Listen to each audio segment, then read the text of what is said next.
بسم الله الرحمن الرحيم. آمن الرسول بما أنزل إليه من ربه والمؤمنون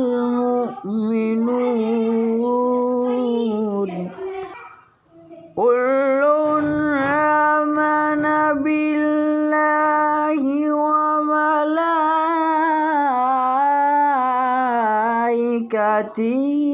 وكتبه ورسله لا نفرق بين أحد وقالوا سمعنا وأطعنا غفرانك ربنا وإليك المصير.